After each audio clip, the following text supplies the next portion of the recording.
Evena adalah pebisnis skincare kecil yang sering marah-marah ke karyawannya karena produknya susah laku.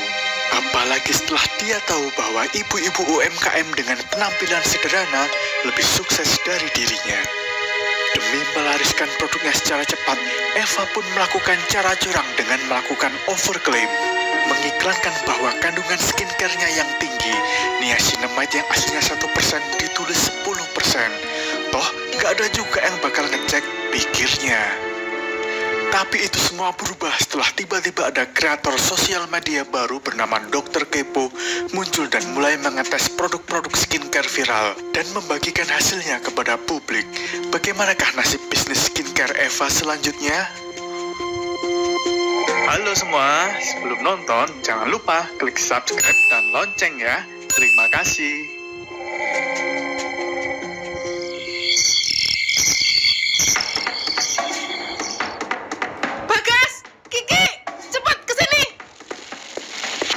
Kenapa, Bu? Cepat cari kontak dokter Kepo itu. Siapa itu, Bu? Duh, gitu aja kok nggak tahu. Itu loh, dokter yang suka kepoin kandungan skincare orang lain. Dia mau nguji lab produk-produk kita. Siap, Bu. Kita harus buat dia nge-review yang baik-baik soal produk kita. Kalau enggak, bisa celaka kita semua. Bu, gimana kalau kita kirimin produk lain yang sudah terjamin klaimnya? Lalu kita packing ulang pakai brand kita. Oh iya, cerdas juga kamu Ki. Ya udah, kalian cepet sana bagi tugas. Saya pusing ini.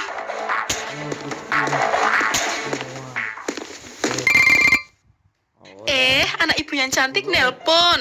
Ada apa, Nak? Bu, tadi aku lihat video dokter Kepo. Katanya dia mau nge-review produk ibu ya nanti. Ibu keren banget. Aisyah senang bisa pamerin ibu ke teman-teman Aisyah yang lainnya.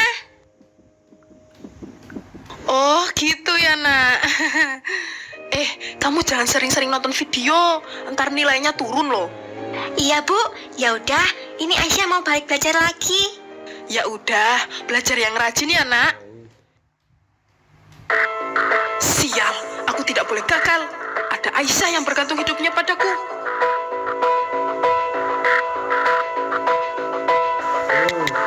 Perkenalkan dok, saya Eva, owner dari Skincare Eva White. Saya dengar jika Anda ingin mereview produk-produk saya.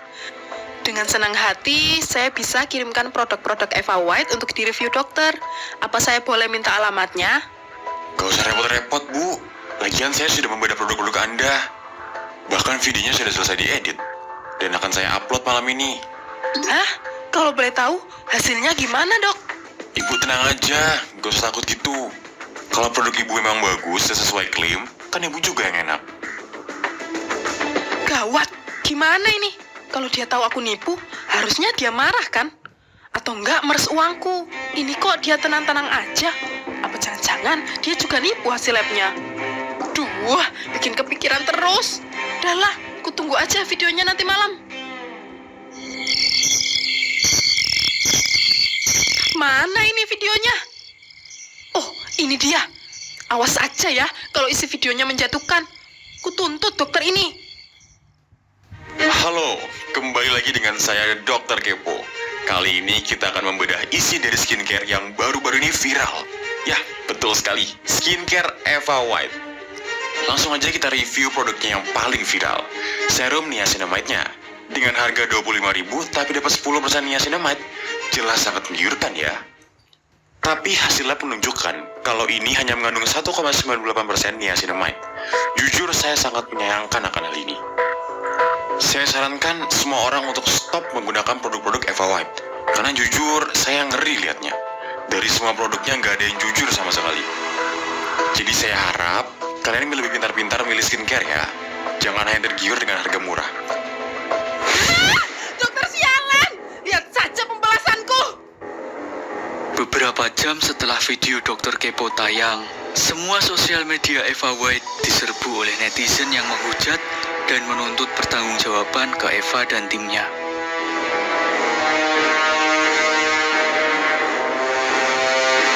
Bu Eva, gimana ini, Bu? Semua orang minta refund. Bahkan sekarang rating produk kita udah turun drastis jadi 1,3. Orang-orang yang terkena efek samping retinol kita minta pertanggungjawaban, Bu. Mereka bahkan ngancem mau bawa ini ke jalur hukum. Kok jadi ribet gini sih? Kalau udah kayak gini, kita jangan mau kalah. Kita lawan api dengan api. Kalian cepet bikin persiapan live. Nanti kita bilang kalau mau klarifikasi. Siap, Bu. Halo semuanya, saya Eva selaku pemilik Eva White ingin mengklarifikasi jika semua yang dikatakan Dokter Kepo itu salah. Kita tidak mungkin menjual produk dengan presentase yang salah. Saya ini penjual jujur, demi Allah. Jadi saya mohon, kalian tidak tergiring opini oleh dokter abal-abal yang entah dari mana itu, yang tiba-tiba langsung ngeklaim bahwa produk saya tidak bagus. Jujur saja, saya ragu kalau dia itu beneran dokter. Bisa jadi dia sengaja menfitnah untuk memeras uang saya. Jadi saya mohon untuk Pak Dokter Kepo, jangan menghambat rezeki orang lain. Ingat dok, hukum karma pasti berlaku. Gimana? Berapa tadi yang nonton? Ada 100.000 Bu yang nonton. Bagus. Biarkan opini orang terpecah belah dan fokus mereka jadi tertuju ke asal-usul Dokter Kepo itu.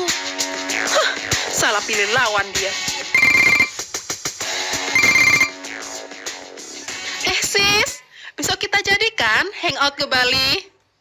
Gak usah so akrab gitu mulai sekarang.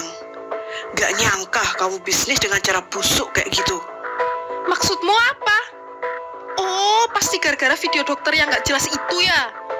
Jangan dipercaya sis, wong asal-usulnya aja gak jelas. Sok-sokan ngatain produk orang. Dokter gak jelas?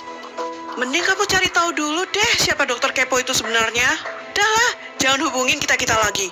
Bye. Halo, sis? Apaan sih? Halah, paling ntar juga balik lagi kalau produkku viral. Lagian emang siapa sih Dokter Kepo itu? Setelah kejadian itu, bisnis skincare Eva mengalami penurunan drastis. Banyak influencer-influencer yang men-take down video kerjasama mereka. Bahkan banyak orang yang terus-terusan menghujat Eva dan menjauhinya. Duh, kok nggak ada influencer yang mau kerja sama lagi sih? Apa aku coba ke influencer kecil ya? Mereka pasti seneng lah kalau diajak collab sama brand gede. Kenapa, nak? Bu, Aisyah dibully, Bu. Gara-gara ibu jual skincare abal-abal. Hah? Siapa yang berani bully kamu? Sebutin namanya, nanti ibu tuntut orang tuanya. Ibu beneran jual skincare abal-abal ya? Enggak kok, nak. Itu semua fitnah. Kamu percayakan sama ibu? Iya, percaya kok, Bu. Ya udah, kamu istirahat sana. Ibu masih ada kerjaan. Iya, Bu.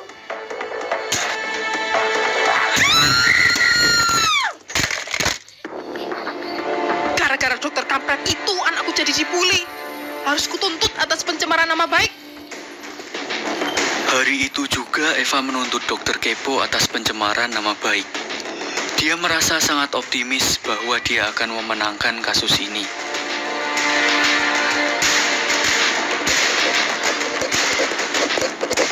Bu, gawat Bu. Dokter Kepo baru aja menunjukkan bukti-bukti bahwa retinol kita sebenarnya merkuri. Apa? Berani-beraninya dia? Tenang aja. Bentar lagi dia akan ditangkap polisi. Karena sudah mencemarkan nama baikku. Tapi, coba ibu lihat ini. Saya nggak takut kalau mau dituntut. Toh saya juga tidak salah. Saya tidak perlu uang, karena puji Tuhan, saya masih ada penghasilan dan pekerjaan saya sebagai dokter kulit di RS berkeluarga milik keluarga saya. Semua hasil lab itu asli. Saya sendiri yang melakukan tes dengan biaya yang tidak sedikit. Hal ini saya lakukan agar orang-orang tidak salah memilih skincare. Ini salah satu bukti bahwa produk Eva White menggunakan merkuri dalam krim retinolnya. Apa? Dia anak pemilik rumah sakit berkeluarga. Ini kan rumah sakit terbesar di Indonesia. Mampus, aku salah langkah. Gimana ini, Bu? Bagas juga dari tadi gak bisa dihubungi. Dasar karyawan gak becus. Kita harus cari jalan keluar dari sini. Kiki, cepat kamu jemput Aisyah di pesantrennya. Lalu bawa ke bandara secepatnya. Aku bakal pesenin tiket ke luar negeri. Kita harus kabur dulu sebelum ada yang melaporkan soal Merkuri ini. Siap, Bu. Aku harus ngungsi ke Singapura. Untuk sementara, pasti mereka tidak bisa menemukanku. Duh, apaan sih? Mereka kok telepon-telepon terus gini? Pasti mereka mau ngatain aku lagi. Udah lah, aku mending packing sekarang.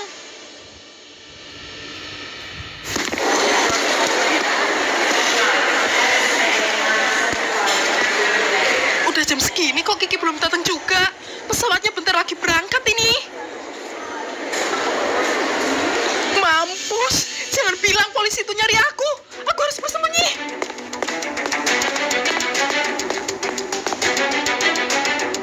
Tunggu. Jangan bergerak. Hah? Aduh, Jangan bergerak. Anda kami tangkap atas kasus penggunaan zat berbahaya. Sudah banyak korban dari skincare Anda, dan salah satunya adalah saya. bukan. Itu bukan saya yang buat. Karyawan saya yang buat. Tangkap aja. Namanya Bagas. Saudara Bagas yang melaporkan Anda ke pihak kepolisian.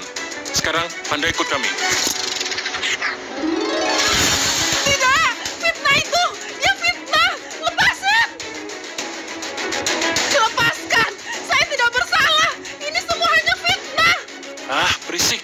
Semua bukti sudah ada. Bahkan karyawan Anda juga sudah mengaku. Setelah pengadilan besok, Anda akan segera dimasukkan ke lapas. Tunggu, anak saya. Bagaimana dengan anak saya? Jika tidak ada keluarga yang sanggup, maka anak Anda akan dimasukkan ke panti sosial. Tidak, tolong. Izinkan saya menelpon kerabat saya. Baiklah, tapi waktu Anda hanya 10 menit. Duh, angkat dong. Kenapa ini kok nggak ada yang angkat? Coba deh yang satunya. Halo? Kenapa? Aku mau minta tolong. Bisa nggak aku titipin anakku ke tempatmu dulu? Aku janji bakal bayar kok. Sorry aja ya. Tapi aku nggak mau lagi berhubungan sama kriminal kayak kamu. Bye. Halo? Halo? Duh, gimana ini? Siapa yang bakal urus Aisyah? Keesokan harinya setelah pengadilan, Eva akhirnya dijatuhi hukuman 10 tahun penjara. Dengan wajah lesu, dia terus memikirkan cara untuk bebas. Aku harus ajuin banding. Aku harus cari pengacara yang lebih bagus biar aku bisa segera bebas dari sini. Bu, Ibu jangan pergi, Bu. Aisyah, anakku, kamu kenapa, Nak? Kamu kenapa? Bu, teman-teman Aisyah banyak yang ngantain skincare Ibu. Makanya Aisyah mau nunjukin ke mereka kalau skincare Ibu itu benar. Tapi pas Aisyah pakai serum retinol Ibu, tiba-tiba muka Aisyah jadi panas dan mengelupas, Bu. Ibu kenapa tega? Tidak, maafin Ibu, Nak. Ini salah Ibu. Gara-gara Ibu kamu jadi kayak gini. Bu Eva? Astagfirullah. Untung aja kita masih sempat ketemu Ibu.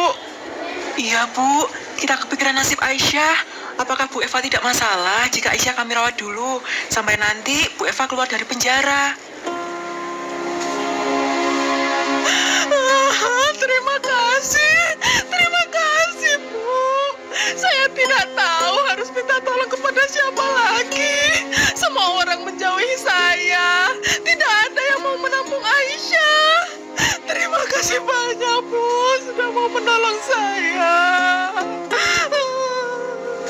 Tidak apa-apa, Bu. Wajar kita saling tolong. Semua orang juga pasti pernah berbuat salah. Yang menentukan ke depannya, orang itu mau bertaubat atau tidak. Iya, benar, Bu. Ibu nggak usah khawatir sama Aisyah. Aisyah janji, Aisyah bakal rajin belajar. Biar nanti kalau Ibu udah keluar, Aisyah bisa ngerawat Ibu. Makasih, anak. Maafin Ibu.